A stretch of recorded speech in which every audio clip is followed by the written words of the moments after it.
Olá, eu sou Thaís Rocha e esse é o Papo de Veterinária, o único canal do YouTube que traz para você as diferentes áreas da medicina veterinária pela ótica de quem trabalha nelas. E que bom que você chegou!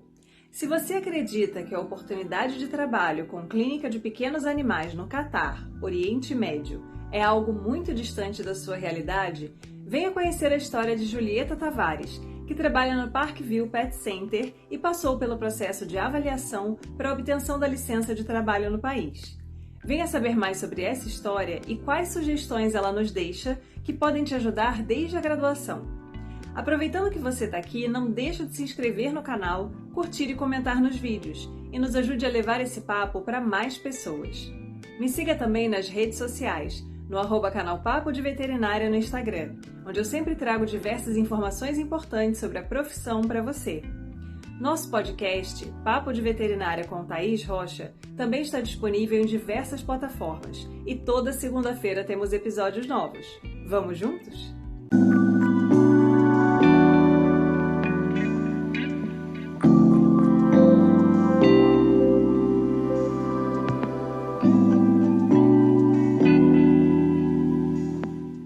Olá, seja muito bem-vindo ao Papo de Veterinária. É um grande prazer ter você aqui com a gente hoje. Julieta Tavares é médica veterinária formada pelo FERSA, fez pós-graduação em Clínica de Pequenos Animais pelo Equalis, aprimoramento em emergência certificada pelo, sigla grande, LAVECCS, aprimoramento em neurologia veterinária com Ronaldo Casimiro, e atualmente trabalha na Parkview Pet Center, no Catar.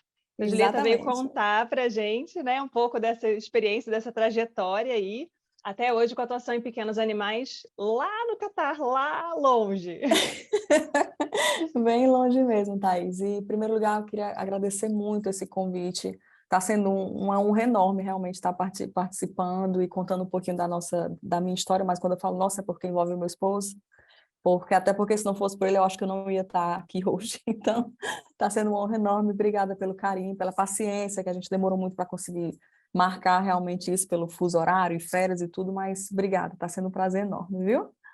Obrigada a você por aceitar o convite. Acho que é bem importante a gente ter essa oportunidade de conversar com médicos veterinários que têm experiências diversas, porque isso também ajuda bastante quem está na graduação a ver o que existe de perspectiva, né?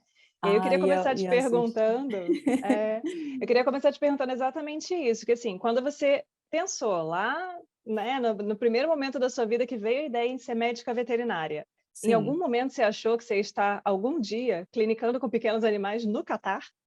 Nunca. Nem nos meus sonhos assim, mais assim distantes da minha vida, nunca imaginei. Até porque assim, eu nasci e me criei no Nordeste, então lá, eu não sei se isso realmente hoje é uma realidade de todos, mas na minha época, o nosso sonho, a maior coisa que a gente podia alcançar era ir para o Sul. Então, assim, eu jamais iria imaginar sequer sair do país. Meu Deus, morar fora era uma utopia, eu não ia alcançar nunca na minha vida. Então, assim, na minha cabeça, o máximo que eu poderia chegar era em morar no sul do país e pronto, ou então em São Paulo, enfim. E ainda assim já era, meu Deus, é meu top, de lá eu não passo mais, né? Então, assim, vim morar aqui no Catar, realmente tipo, em zero, assim, eu jamais imaginava, eu jamais, fui totalmente fora da curva do que eu pensava. E você sempre quis ser médica veterinária ou em algum momento você pensou em cursar e tentar, né, outra Desde que eu profissão? era criança, desde que eu era criança. Desde que eu era menininha, eu dizia, eu quero cuidar de bicho, eu quero cuidar de bicho. Daí, quando eu fiz 15, 16 anos para eu prestar vestibular, acabava que ficava aquela pressão de que você só ia se dar bem na vida se você fosse advogado ou se você fosse médico humano. E daí ficou aquela pressão inteira. Acabou que eu odiava na época física e química, na época para poder prestar vestibular. Tinha que ser boa em física e química, eu era péssima nisso, péssima. Eu odeio conta, matemática, eu odeio. Eu era muito péssima nisso, eu era muito boa na parte de humana, em português, em redação, história. E aí, por conta disso, eu acabei prestando vestibular para direito. Aí acabei passando, fiz direito por um semestre, perdão de todos os advogados, eu odiei direito com todas as minhas forças. E aí no segundo semestre foi quando começou o Enem. Aí eu prestei vestibular de novo e aí tinha que optar vários cantos para você escolher, aquela coisa que o Enem faz. E daí, mesmo eu não gostando de fazer direito, mas eu pensei, não, eu vou botar direito de novo no Enem, e eu queria ficar onde os meus pais moravam, que era em Mossoró. Nessa época eu morava em Fortaleza. Aí eu, não, eu vou colocar Enem na UFESA em direito para eu ficar em casa perto dos meus pais. Aí tinha que escolher uma segunda opção. E aí eu não sabia o que botar. Aí eu rolei a lista de curso lá, e lá no final tinha medicina veterinária. Aí eu olhei assim, eu vou botar aqui para ver o que é que vai dar, mas vai que, né? E aí nesse vai que realmente eu passei. E quando eu vi que eu tinha passado, que eu tinha entrado, eu disse, meu Deus do céu, será se é realmente o meu sonho de quando eu era criança? Aí foi quando realmente me abriu as portas, que era o que eu realmente queria. E aí pronto, aí eu segui, até hoje eu brinco com a mamãe sobre essa história. Ela fala que não, ela fala que é história minha, mas não é. Quando eu disse a ela, mãe, eu vou fazer veterinária, ela entrou em pânico. Ela, meu Deus do céu, meu Deus do céu. Eu não criei minha filha para ficar num curral. Eu jurava que ela ia ficar atrás de uma mesa muito chique, com jaleco, ou advogando. Não foi no curral, ela entrou em pânico. Minha mãe, tem calma, vai dar tudo certo. E o meu pai, ele trabalha no campo, ele é agrônomo. Aí ele, como assim? O que é que você tem contra trabalhar no campo? Eu trabalho no campo também. Mas no Já final, graças a estabeleceu o Deus, caos em casa, ah, né? foi um caos. Ela fala que não, ela fala que é mentira essa história, mas é verdade, eu lembro como se fosse hoje. E graças a Deus deu certo. Eu acho que não tinha profissão assim que eu amasse mais, não. Apesar de todos os percalços que a gente passa, mas eu não me vejo fazendo uma outra coisa, não. Não me vejo estudando para nenhum outro curso, não. E aí você acha que, associada a essa, entre aspas, assim, pressão da sua mãe dizer, ah, eu não quero minha filha num curral, você já entrou pensando mais na parte de pequenos animais ou você foi pronta para Então, encarar o que tinha na profissão e descobrir o que ia ter mais afinidade? pronta para encarar o que tinha, mas eu sempre gostei muito de cães e gatos. Quer dizer, mais especificamente de cães. Desde que eu era criança, eu adorava cães, desenho de 101 dálmatas, e o Rei Leão também adorava, não era cachorro, mas enfim. Eu adorava qualquer coisa que envolvesse animal. E os cães eu gostava mais ainda porque era o contato mais próximo, né, que a gente tinha. Eu nunca tive, assim, assim meus pais, eles não tinham fazenda, eu não tinha contato com cavalo. Então, meu contato mais próximo com o animal era cachorro. E aí acabou que eu me apeguei muito realmente a isso, eu sempre quis pequenos animais. Durante o curso, eu dei uma andada por animais silvestres, eu passei em tudo. Eu passei por animais silvestres, eu passei também por fisiologia, fiquei na parte também de monitoria, como se para ver como é que era para dar aula. Fiquei com a parte de grandes animais, com equino, reprodução, então eu vi de tudo. Mas pequenos animais sempre foi o que eu queria mesmo, não tinha como sair, não. E é bem interessante isso, porque a gente vê muitos alunos que entram no curso já preocupados em um direcionamento extremo para a área que eles acham que tem mais afinidade e acabam não experimentando nem um pouco outras áreas, na Uhum, expectativa de que quanto mais tempo eu vivenciar isso aqui, que é o que eu gosto, que eu acho que eu vou trabalhar, melhor sim. profissional eu vou ser. Você acha Acaba que que essas não. experiências, né, que você teve em outras áreas, essas vivências em fisiologia, em reprodução de equinos, te acrescentaram ou em algum momento você teve aquela sensação assim, nossa, se eu tivesse em pequenos desde todo sempre, só fazendo isso a todo momento, talvez eu me formasse, nossa, muito melhor do que eu sou hoje.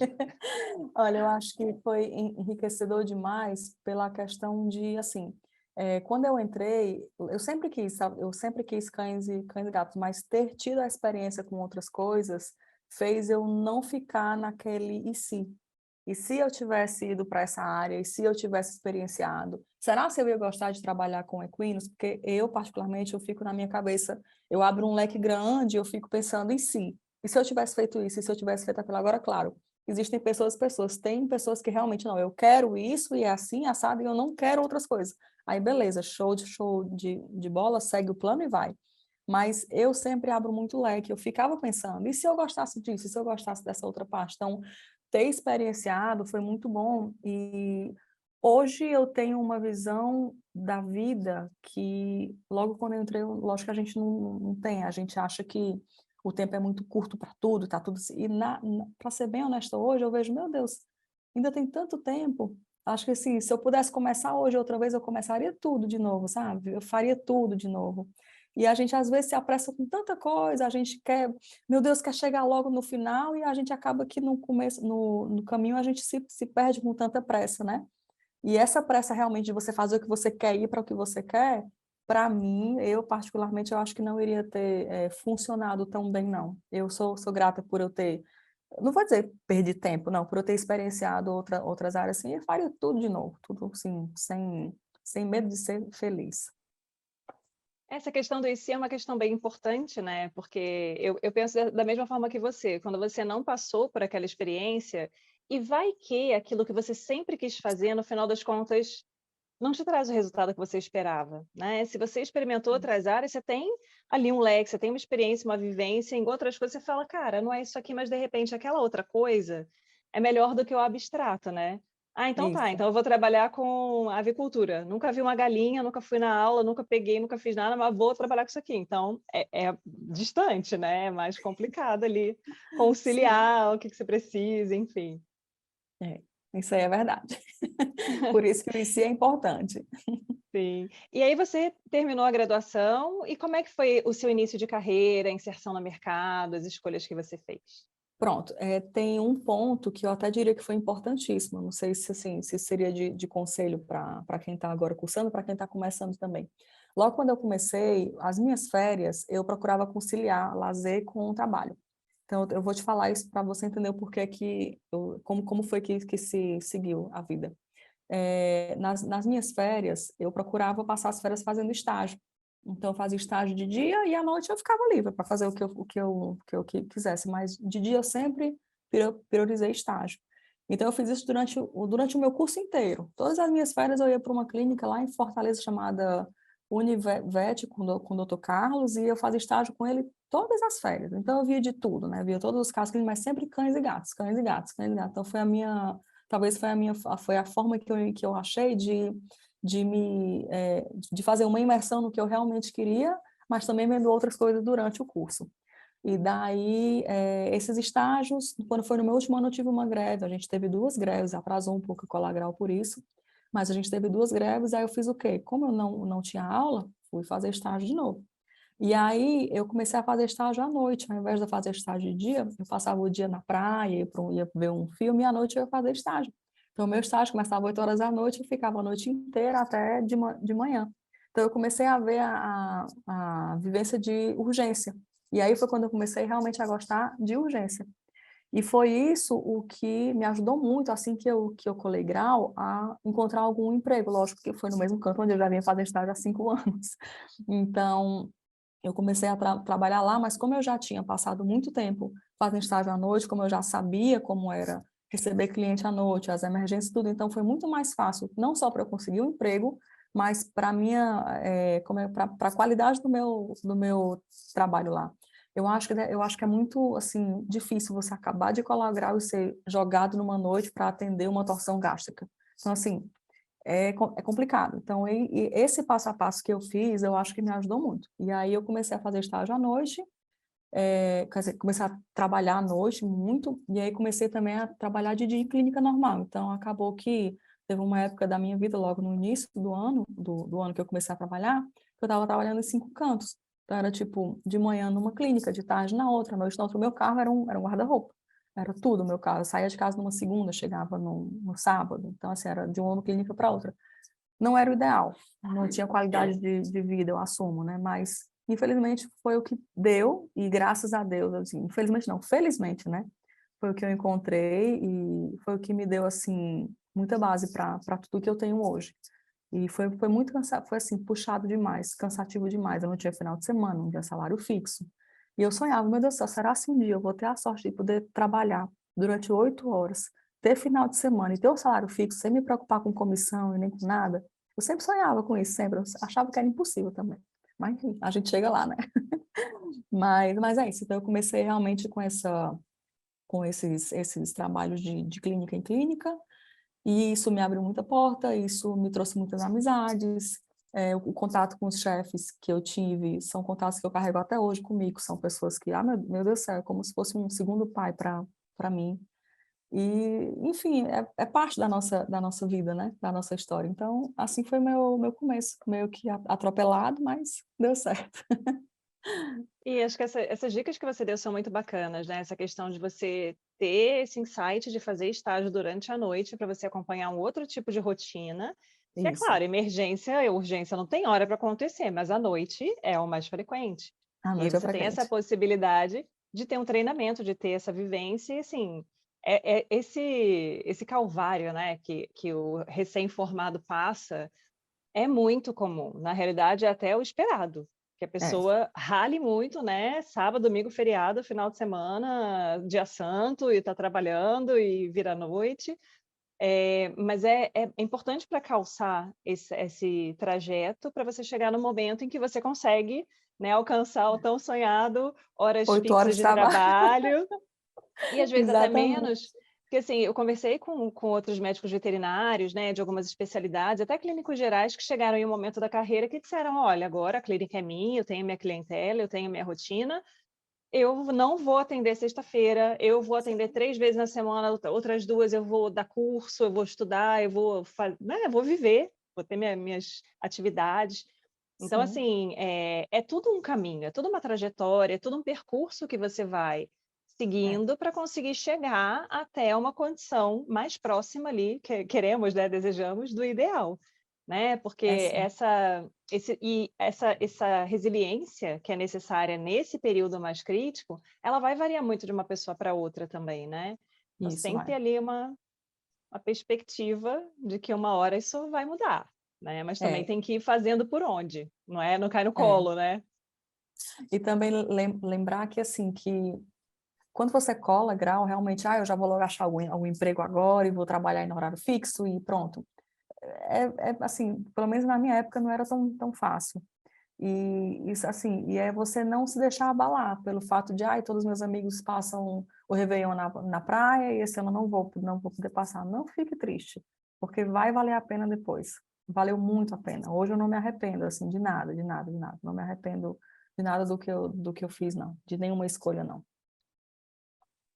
E aí que reviravolta que deu, que você foi parar no Catar? Porque eu acho que, assim, sobre a sua atuação no Catar tem bastante coisa que a gente pode conversar, né. Sim, E aí eu gosto sim. de antes de começar o papo, assim, eu gosto de comentar com pessoas que eu conheço, falar: agora eu vou conversar com a pessoa que faz isso aqui", para ver qual é aquela primeira impressão, aquela pergunta que vem na cabeça da pessoa, tipo: "Nossa, como será que é?". Então, Como será que assim, é? conta pra Então, gente o que que aconteceu. foi numa quinta-feira à tarde, eu estava no trabalho, o Paulo ligou e ele disse assim: "Eu recebi uma proposta de emprego para ir para o Catar. Você vem?" Aí eu: "Ô, como assim? Para onde?" Ele: "Para o Catar." Eu disse: "Onde é que fica o Catar? Não estou entendendo o que está acontecendo. O que é o Catar? Onde é o Catar?" Ele: "Não, é o país onde vai ter a Copa." Aí eu: "Ai, meu Deus do céu." Paulo Henrique, pelo amor de Deus, ele disse: "A gente vai ou não vai?" Eu disse: "Meu Deus do céu." Respirei fundo, eu disse: "Tá bom, vamos, que a gente estava já com nossos planos já todos já de casamento, tudo marcado, e eu sabia que era um sonho dele, então quando eu falei logo no início da conversa que eu não estaria aqui se não fosse por ele, foi exatamente por isso, porque eu vim com ele. Não é que eu quero deixar isso claro desde o início, para que ninguém fique pensando: é porque ela foi por causa dele", não. Realmente eu vim por causa dele, mas se eu tivesse tido, por algum momento na minha vida, uma vontade: eu quero morar no Catar", não é nada impossível não. Foi mais fácil, porque eu vim com ele. Mas se eu tivesse dito: eu quero morar num país árabe, quero que seja no país da Copa. É fácil arrumar emprego lá? Não é nada de outro mundo. A gente vai conversar mais adiante, mas já deixo claro que não é nada de outro mundo, não.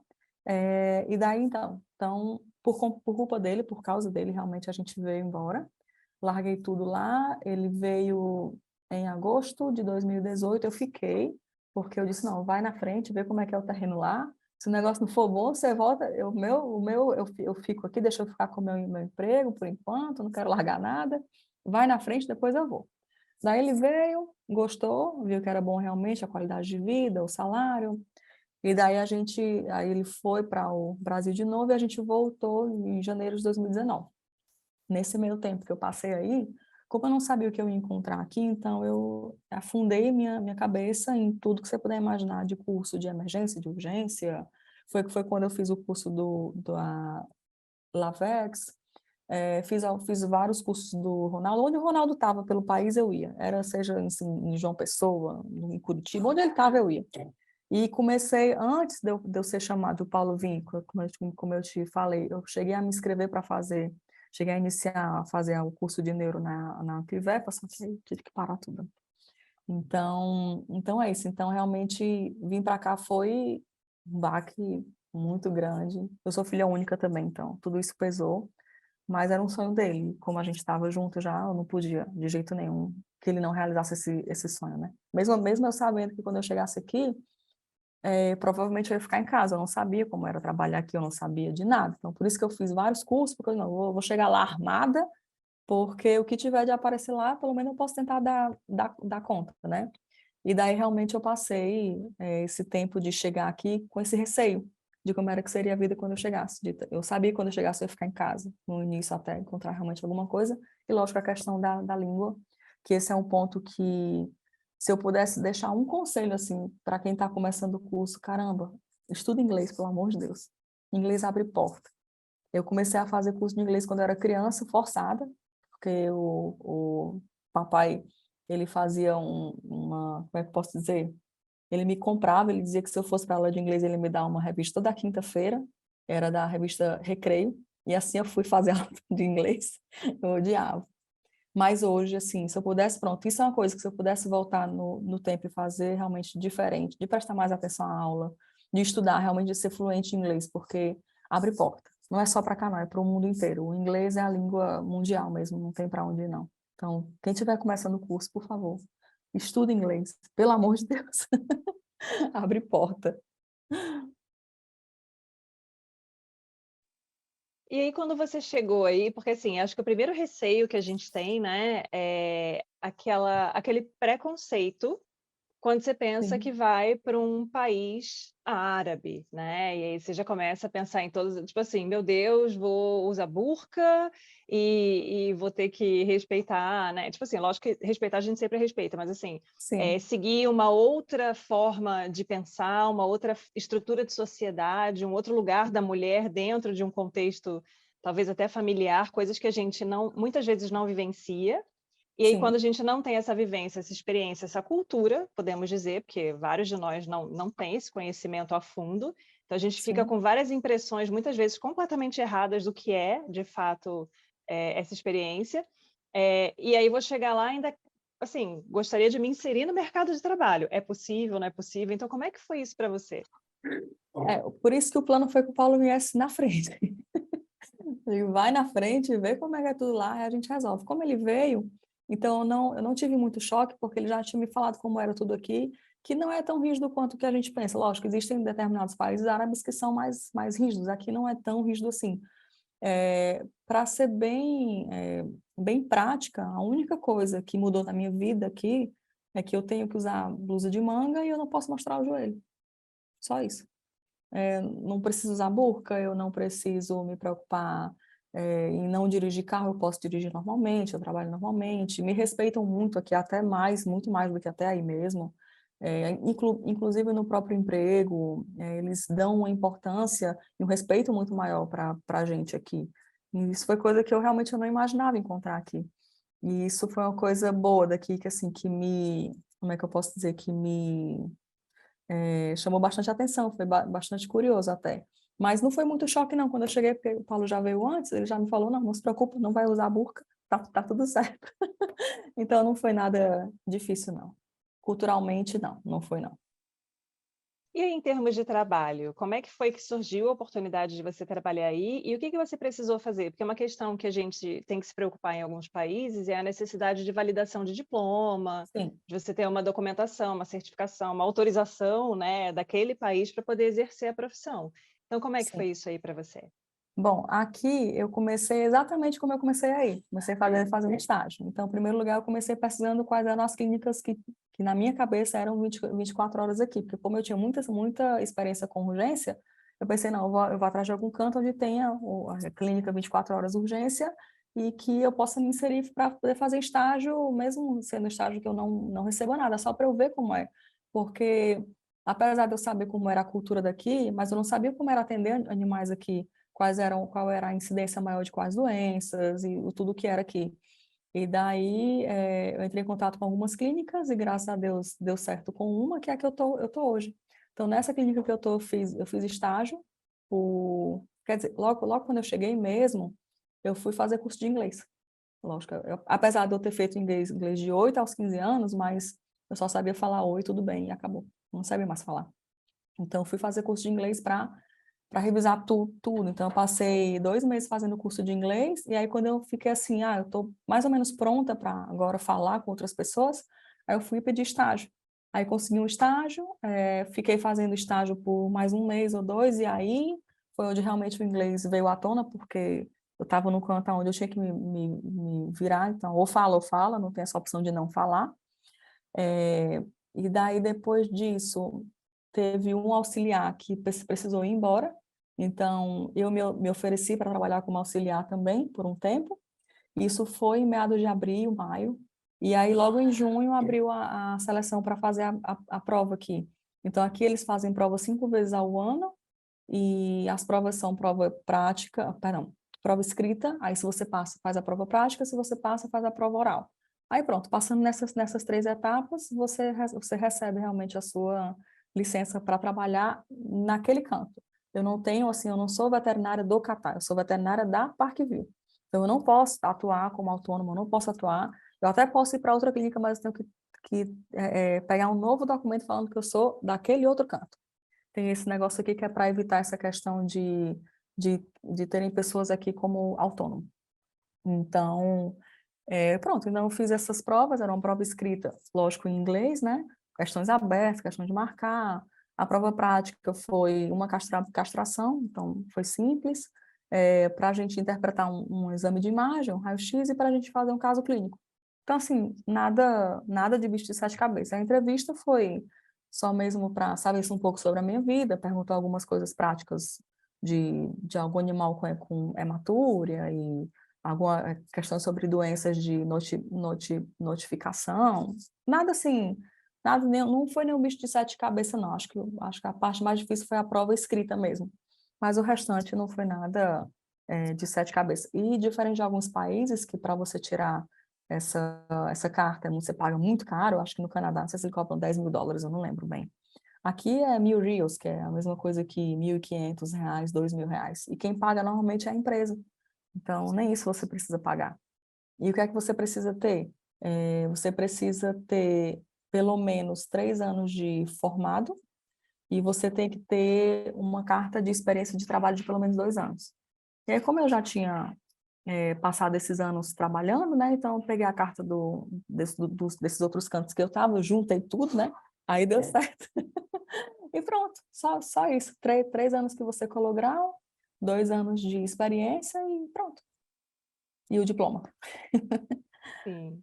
Aí tem várias questões que ficam um pouco assim abaixo da superfície, que eu acho que é interessante a gente ressaltar, que são você ter uma atuação profissional consistente, você ter construído boas relações enquanto você estava por aqui, adquirindo Sim, essa isso foi experiência, importante. porque se você trabalha, né, se formou há 3 anos, tem 2 anos de experiência, e ninguém te dá uma carta de recomendação, É.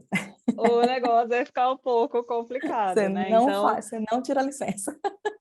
exatamente. Aí, assim, eu acho que esses detalhes são super importantes, né? Saber o que que é necessário antes de você ir, porque não adianta, peguei meu diploma e entrei no avião. Chega lá, não, meu amor, não vai dar para você fazer nada aqui. Não.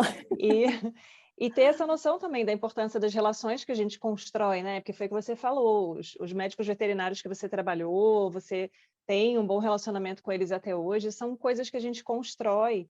E não É, necessariamente você vai fazer isso, tipo assim, vou me relacionar bem com essa pessoa porque ela pode me dar uma carta de recomendação, mas é importante a gente ter a habilidade de se relacionar bem e de construir isso com várias pessoas, né? Da é. gente deixar sempre uma boa impressão por onde a gente passa, porque a gente não sabe o dia de amanhã. Então Isso pode é ser, verdade. né, que só olhando a sua cara a pessoa fala, não, beleza, eu te contrato. Agora pode ser que a pessoa queira um histórico seu. E aí quem teve essa vivência com você é que vai ter condições de, né, enviar esse documento. Então é bem importante isso aí também, né? A gente pensar nesse aspecto. Esse é um fato mesmo realmente importante. E assim, e o quanto que foi fácil também, era uma relação tão boa que foi super simples. Eu preciso de uma carta, tá feito. Ainda falaram assim, o que é que você quer que eu escreva? Só me manda, que eu só faço assinar. Então, realmente, o carinho, né, que fica, e o respeito, e enfim, é realmente é algo que a gente tem que zelar muito, zelar bastante pela relação que a gente tem com todas as pessoas. E acaba sendo, de uma certa maneira, um retorno daquilo que você fez junto àquela pessoa. Porque quando a É, pessoa fala: "Não, eu te recomendo de olhos fechados, o que você escreveu assina embaixo", né, o que informação você precisa, porque de você eu falo isso, né, é um é retorno muito bom, bacana, né, do trabalho que você fez também. Então é uma forma é até da gente verdade, avaliar, né, tipo: "Ah, onde é que eu estou aqui dentro dessa escala", né, então é bem bem bacana. é verdade, é verdade. E aí, Julieta, quais foram as questões técnicas, assim, que você achou mais desafiadoras, né? Porque provavelmente, na verdade, assim, provavelmente não sei dizer, né? Existem 2 possibilidades, né? Ou a rotina acaba sendo muito parecida, ou Sim, não, ou tem algumas doenças que são muito diferentes, que talvez você nem tivesse uma vivência prática aqui, e a própria relação do tutor com o animal, porque isso tem sim. uma questão cultural importante embutida também, né? Então a gente sabe que no Brasil, existe todo esse apego emocional ao animal de estimação, e é filho, e dorme na cama junto. Então como é que é isso aí? Bom, em primeiro lugar, o choque maior que eu tive quando eu cheguei é porque aí eu trabalhava muito com cães. Então, gato eu quase não via, quase não tinha paciente gato aí. É tanto que eu tinha um pouquinho de medo de atender gato, eu confesso. Eu lembro que quando estava na urgência, quando eu vinha me chamar, doutora, chegou um paciente, eu dizia, a primeira coisa que eu falava é cachorro ou gato. Quando falava é gato, eu, meu Deus do céu. Eu já baixava a cabeça e digo, meu Deus, ou é obstrução, ou é alguma coisa respiratória, pronto. Eu não sabia mais de nada. Gato, assim, gato era como se fosse uma medicina alternativa, diferente, sabe? Eu não sabia de nada de gato, eu tinha medo de gato. E daí, quando eu fui fazer estágio, eu abri a porta do internamento e, para minha surpresa, não tinha cachorro, só tinha gato. Eu abri assim, eu digo, eu tô lascada, não tem condição. Eu não vou conseguir trabalhar aqui nunca na minha vida, nunca, nunca, nunca, não dá. Então, assim, hoje, depois de quase 4 anos, eu posso dizer assim que, graças a Deus, eu não tenho mais medo de gato. Tá tudo certo. Não, então isso foi assim um choque muito grande que eu tive.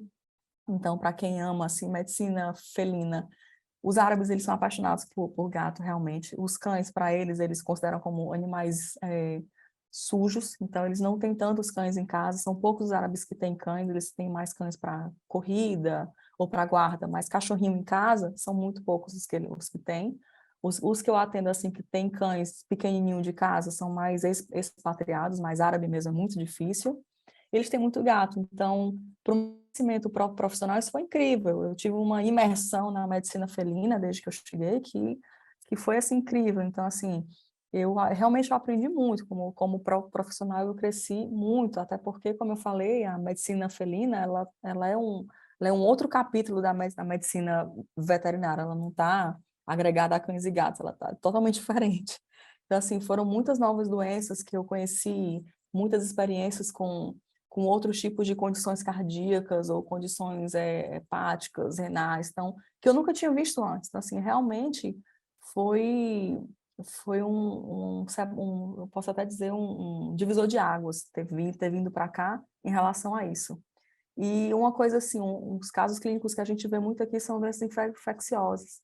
Então, a gente tem diariamente possíveis casos de PIF, calicivírus, herpes vírus, e lógico, as urgências, os traumas aqui são bastante, atropelamento, tem muitos animais de rua também aqui, então por trauma, por atropelamento, assim, aqui tem de tudo realmente um pouco, mas o chefão daqui mesmo é gato.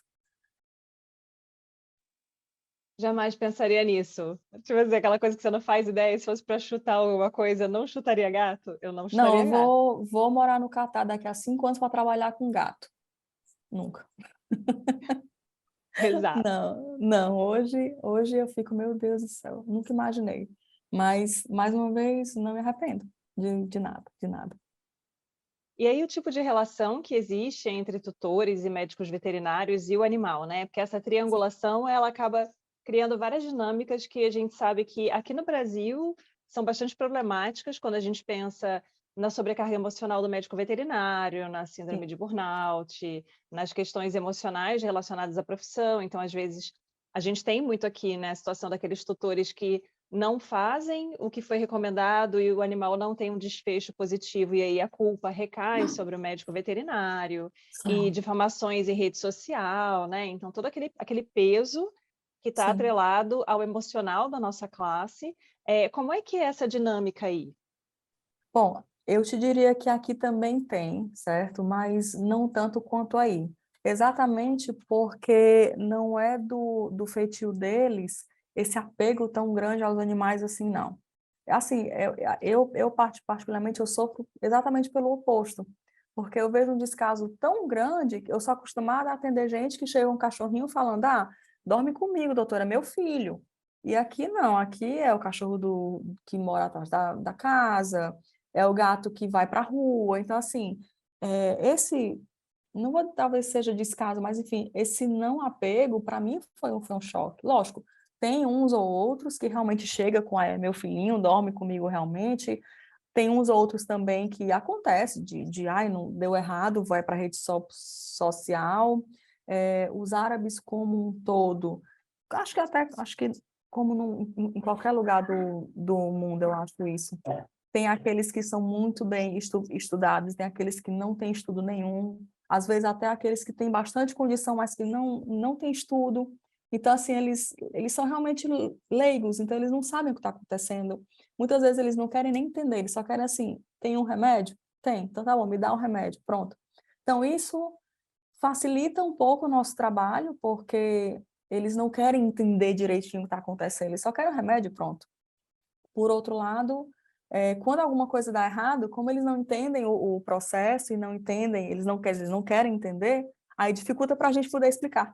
Então, isso realmente a gente sofre aqui um pouquinho, mas em relação a burnout, a carga horária excessiva de trabalho, não. Aqui realmente não, porque a medicina veterinária de cães e gatos daqui ainda não está como a do Brasil, não está tão talvez poderia dizer, talvez até evoluída como a do Brasil, que isso foi um choque que eu tive também. Porque como eu estava vindo para um país de primeiro mundo, um país rico, eu imaginei, meu Deus, eu vou chegar lá e vai ter tudo de mais moderno, né? Acontece que tem tudo de mais moderno para cavalo.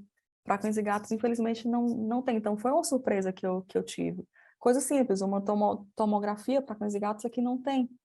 Então, é, quando eu me deparei com a realidade de pequenos animais aqui, meu Deus, parece que eu estou no Brasil há 30 anos atrás. Então, isso realmente também foi um choque. Acesso a tipos de medicamentos, muita gente não tem para cães e gatos, para cavalo tem. Então, tem essa diferença. E aí, realmente, isso dificultou um pouco, mas essa intensificação, o burnout que a gente sofre muito aí, não. Aqui a gente ainda não tem, não. Talvez daqui a alguns anos sim, mas agora não. Bem diferente, né, do que a gente vê por aqui. E é interessante que, de uma certa maneira, entre aspas, né, essa obrigação de uma experiência prévia te permite também fazer esse tipo de contraste, né? Você Sim, saber o que era a sua vivência aqui e o que você vai encontrar lá. E realmente é geralmente essa linha de raciocínio que a gente usa, né? Não, chegar no país de primeiro mundo, nossa, se a medicina veterinária aqui tá desse jeito, lá para cães e gatos, que é até uma referência que eu faço, né? Eu trabalho com grandes e eu falo para os alunos, falei, pequenos animais estão muito mais próximos da medicina humana, em termos de recurso, de sim. estudo, de tipo de abordagem, do que grandes, né, não tem nem comparação. E aí chega num país em que não é bem assim que acontece, né, então acaba sendo bem Totalmente o interessante. contrário. É totalmente o contrário aqui, totalmente o contrário. Mas assim, apesar de tudo, são poucos aqueles clientes que não fazem o que a gente pede. Como eu te falei, eles respeitam muito. O médico veterinário para eles aqui é o doutor mesmo. Não é aquela pessoa do balcão para dar uma vacina, não.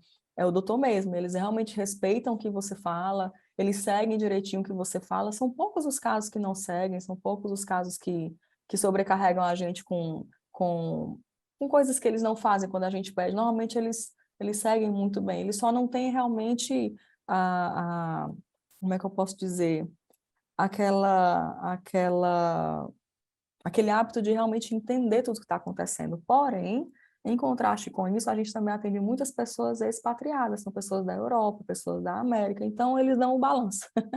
Que aí elas, sim, já querem entender melhor o que está acontecendo, já é aquele cliente muito mais fácil de você se comunicar, de você explicar o porquê que você precisa de um teste A ou B. Normalmente os árabes, não querem fazer teste, é só me dar um remedinho e pronto.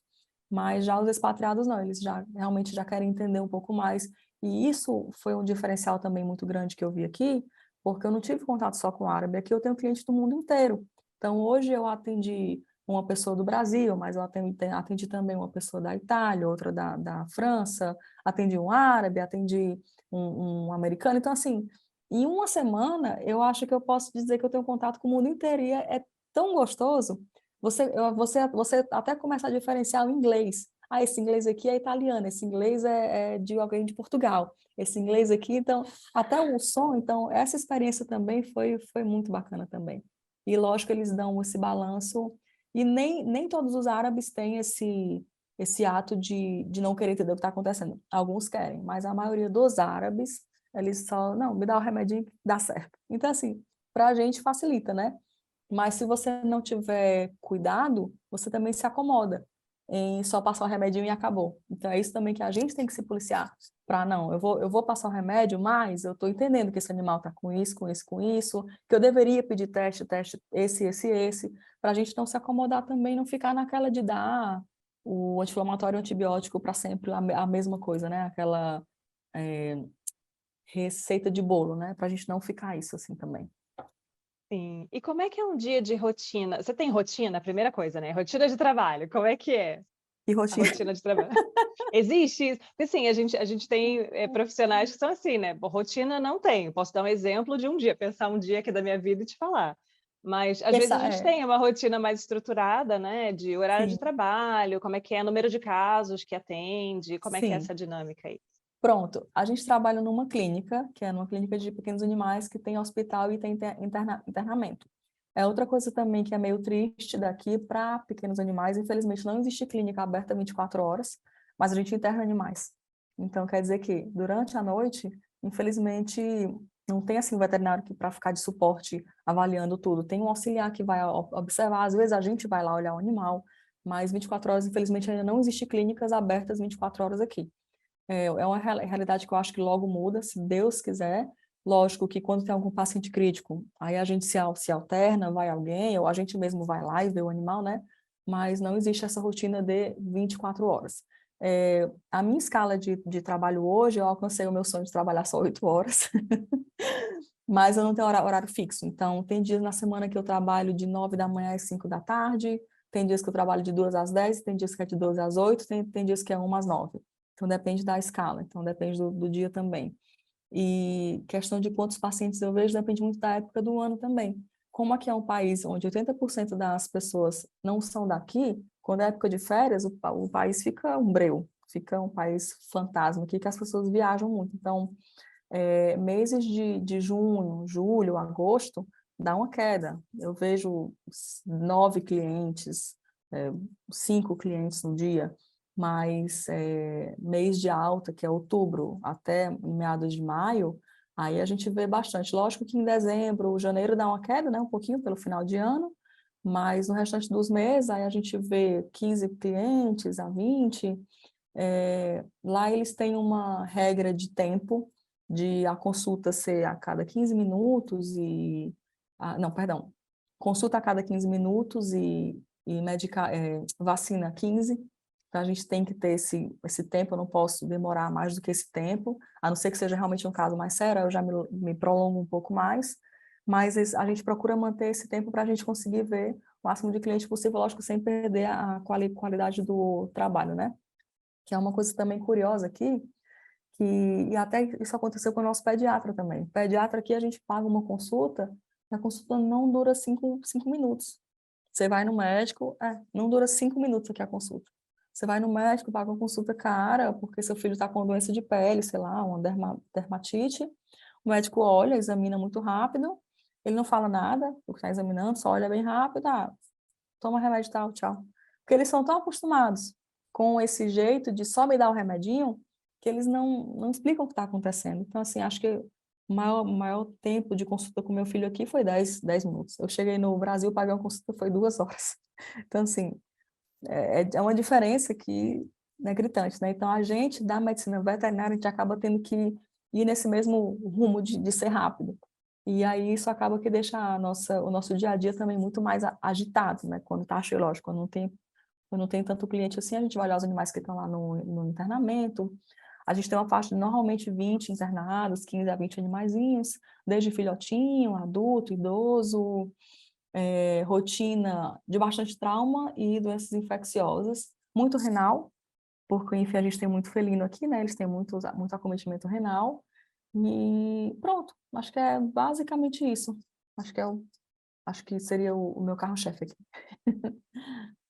Bacana saber, porque realmente é uma curiosidade, né, a gente saber como é que é essa dinâmica, né, porque tem doenças, tem ocorrências que provavelmente são mais frequentes em uns lugares do que em outros, né. Isso relacionado também à questão cultural, então assim, a partir do momento que eu identifico que tem alguma coisa diferente com o meu animal, quanto tempo eu demoro para fazer algo com relação a isso?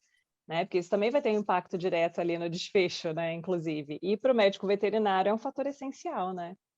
Com certeza, isso é verdade. E aí você já comentou sobre algumas coisas, né, que você sugeriria, que você teria feito diferente, mas pensando num âmbito mais geral, com a experiência que Sim. você tem hoje, né, o lugar onde você está, as coisas que você já vivenciou, o que que você diria para a Julieta que estava entrando na graduação lá no comecinho, né, aquela coisa, aquele encantamento, aquela coisa: "Nossa, vou realizar aquele meu sonho de infância de cuidar de animais". Primeiro lugar, estuda inglês. Não para. Isso aí realmente é uma coisa assim que abre porta, principalmente porque desde que a gente veio morar aqui, por ser um país, pela localização em si dele, a gente pôde fazer algumas viagens aqui perto. E assim, é incrível como você falando inglês, você não se preocupa com nada. Então, talvez se eu pudesse olhar para mim atrás e dizer, cara, estuda inglês. Em relação à vida profissional em si, caramba, é tanta coisa que a gente pensa e eu acho acho que em primeiro lugar é nunca desistir, por mais difícil que possa parecer, mas persistir à faculdade, persistir àquelas cadeiras que você não gosta, ser forte para poder passar pelos momentos difíceis que a gente sabe que tem, e acreditar que na veterinária você tem condição sim de ser muito feliz, de ter uma vida boa também, não é como muitas pessoas falam que é uma vida sofrida, não, não é não. É só você saber traçar o caminho certo, é só você saber escolher também as escolhas certas para a sua vida, e acredito que isso. É porque é tanta coisa que passa na nossa cabeça, tanto que você fala assim, meu Deus, de sonho, de tudo na sua vida. E talvez se eu puder te dizer alguma coisa, é sempre ter um propósito, um plano. Eu, na minha vida, assim, por mais que as coisas saiam às vezes dos trilhos, mas você tem um plano. Você tem plano A e plano B. Se tudo der errado, tem esse plano B também. É você planejar tudo. Eu sempre tento me perguntar onde é que eu quero estar daqui a 5 anos, ou daqui a 10 anos. O que é que eu quero fazer? Como é que eu quero que a minha vida esteja quando eu tiver 35, 40 anos? E daí eu procuro me visualizar e seguir o plano, para que eu nunca não saia desse meu sonho. E aí uma última pergunta que eu acho que é interessante a gente trazer também, porque você é mãe, você tem um filho pequeno, e aí, qual foi a influência, o impacto que a maternidade teve na sua atuação profissional? Porque a gente sabe que é um desafio muito grande, né, eu acho que tem, eh, todas as questões atreladas à nossa percepção do que é a maternidade, Sim, mas a pressão que a gente sente do entorno. Então, das pessoas que estão olhando para a gente enquanto mãe e pensando: "Nossa, está fazendo direito, não está fazendo direito. Ah, isso aqui, como ela vai dar conta disso aqui?". Então, tem sim. questões que são muito importantes e a gente tem situações, né, eu até conversei com a Priscila de alunas que às vezes são mães durante a graduação, né, que é um desafio grande também, Muito, muito. mas a maternidade é um desafio, é maravilhoso, eu sou mãe também, né, vira e mexe eu falo do meu Henrique também, que seu filho também chama Ah, Henrique, É né? Henrique, então, É Henrique Henrique, teu, que é bacana! Henrique, também é Henrique. Então assim, não trocaria por nada, mas em vários momentos é um desafio grande a gente conciliar, né, inclusive É, as nossas expectativas, né, do que a gente quer oferecer para os nossos filhos com a vida profissional e com todas as coisas que a gente acaba tendo que dar conta. Então é como é que é isso verdade. para você? Eu vou te resumir tudo, talvez, naquela frase não, aquela expressão, a tal da rede de apoio, né? Foi muito importante para mim. Depois que eu passei a ser mãe, eu passei a admirar muito mais as mães que são solteiras ou aquelas que não possuem rede de apoio, porque, lógico, quem não possui rede de apoio dá um jeito, se vira, dá-se um jeito, né? Mas depois que eu vi a importância do meu marido, da nossa babá, da minha sogra que veio para cá, dos meus pais que vieram também logo no início, eu teria dado um jeito sem, lógico, a gente dá um jeito, mas, meu Deus, eu não consigo imaginar quão difícil teria sido. Então, hoje eu passei a admirar muito mais. E, assim, o fato de eu ter essa rede de apoio aqui foi o que me deu muito suporte para enfrentar tudo. A gravidez em si, graças a Deus, ela foi tranquila demais. Eu consegui trabalhar até a última semana, que era um sonho também que eu tinha, que eu pedia muito a Deus, Deus, me deixe trabalhar até faltar 10 dias para o meu filho nascer. Quando faltar 10 dias, eu quero parar, quero passar 10 dias com os meus pais como filha, não como mãe, mas como filha. E aí, depois disso, pronto. O senhor pode mandar meu filho nascer a hora que for. Pois eu trabalhei até o dia 20, meus pais chegaram aqui dia 20 mesmo, ficamos juntos do dia 20 ao dia 27, Henrique nasceu dia 27. Então, eu passei exatamente uma semana em casa como filhinha, como a bebezinha, antes do meu filho vir. E trabalhei, graças a Deus, mais uma vez a rede de apoio me ajudou muito e a cooperação dos meus colegas de trabalho também, porque aqui tem outra coisa também, um outro detalhe aqui, a gente não tem ainda especialidades. Quer dizer que eu tenho que fazer tudo. Então, eu sou a cardiologista, a dermatologista, a nefrologista, a clínica geral, opero para questão de urgência, né? Eu só não faço orto, mas o restante a gente tem que se virar.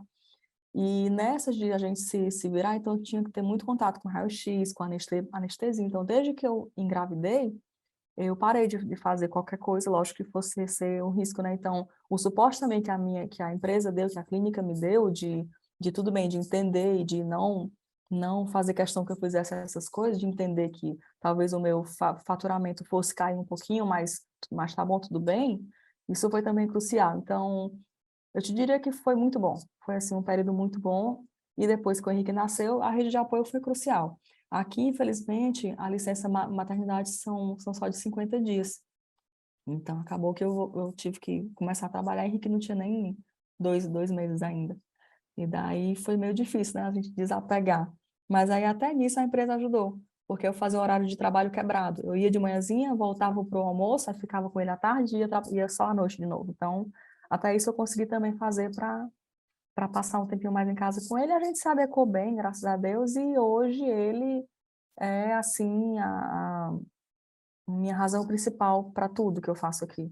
É o meu, é o meu objetivo de todas as manhãs quando eu acordo. Às vezes é difícil, a falta de casa, longe dos pais, a vida aqui que a gente tem só um dia de folga, então às vezes é muito aperreado. O Paulo trabalha em horário, eu trabalho em outro. Tem dias que o nosso contato é só boa noite, bom dia, e a gente quase não se vê. Então, assim, é uma vida também muito sacrificante. E aí, o que é que me segura, o que é que me faz seguir adiante é ele, é o Henrique, é querer dar uma vida melhor para ele. A rede de apoio realmente é essencial, né, é muito importante. Eu acho que é muito bom quando a gente tem a possibilidade de contar, né, com essas pessoas e com a cooperação da empresa também, como você falou, né, porque é interessante isso, né, como a gente tem um período maior aqui no Brasil de licença, etcétera, mas muitas vezes, a gente percebe o receio que as pessoas têm de chegar no lugar de trabalho e falar: "Ó, engravidei", como se fosse quase uma coisa ruim, né. Então, É assim, verdade. tem Sabe vários o curioso em relação a isso? Que quem me estimulou a engravidar foi a minha chefe. Eu não queria, eu estava com medo, eu estava, não é a hora agora. Ela disse, é a hora, você já está casada faz 2 anos, não fazem um ano, enfim. Tá na hora, tem que engravidar, a idade é essa. Então, assim, ela hoje não trabalha mais onde eu estou, ela saiu, hoje é outra chefe. Mas até hoje eu falo que ela foi quem, assim, me deu todo o apoio para eu engravidar. A minha chefe foi que me deu o apoio. E, inclusive, o médico que me acompanhou a minha gravidez inteira, foi ela também que me levou. Então, foi um apoio assim que eu jamais iria esperar de um chefe, né? De alguém que sabia que sim. o meu rendimento iria cair, mas aí mais uma vez volta aquela questão do relacionamento.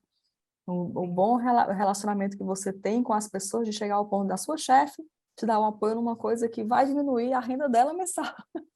Mas é o carinho mesmo que tem, né? O relacionamento é crucial, é importante demais. Não quanto o inglês. Sim. Julieta, só mais uma curiosidade. Sim, A questão salarial aí, você acha que, em termos proporcionais, né, a remuneração sim. de um médico veterinário é uma remuneração bacana, é um valor justo, né, porque são muitas horas de trabalho, né, e escalas, então, essa questão de você, às vezes, não ter uma rotina, de ter uma semana inteira com os mesmos horários, a gente sabe que isso dá uma bagunçada na vida, por mais que a gente se adeque a qualquer coisa que apareça, né, com o tempo a gente consegue se adaptar. Mas como é que é essa questão de remuneração aí para vocês? É muito, muito, muito, muito boa. É muito boa, assim, ao ponto de fazer a gente segurar aqui. Porque, assim, a ideia de quem está aqui é de guardar dinheiro. Não compensa você ficar aqui se for só realmente para você gastar. E se for para isso, é melhor tá aí, perto de casa, podendo ir a uma praia no final de semana, estar com a família, com os amigos e pronto, enfim.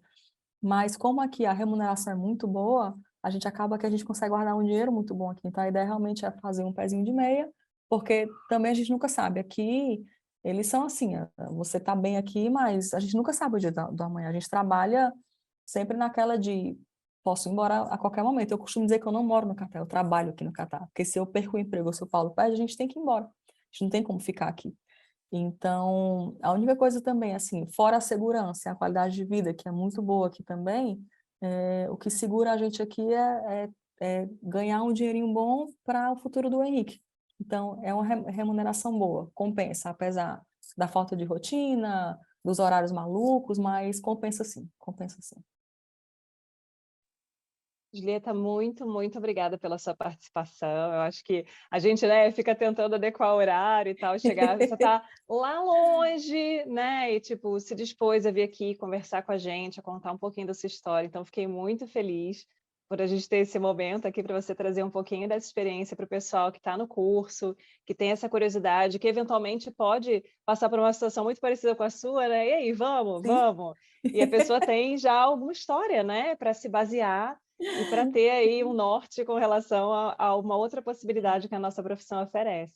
Então, Sim, muito eu obrigada pela agradeço sua muito. presença. Obrigada muito, mais uma vez, obrigada pelo convite. A minha história não é tão assim, meu Deus, é interessante, né? Mas eu espero sim que sirva de talvez de algum abre porta para alguém ou não sei se alguém tiver algum interesse de sair do país, alguma coisa, ai, como seria uma vida no Oriente Médio, pelo menos que seja uma maneira da pessoa ver que aqui não é só burca e coisas ruins que a gente vê pela TV, não. Tem muita coisa boa também.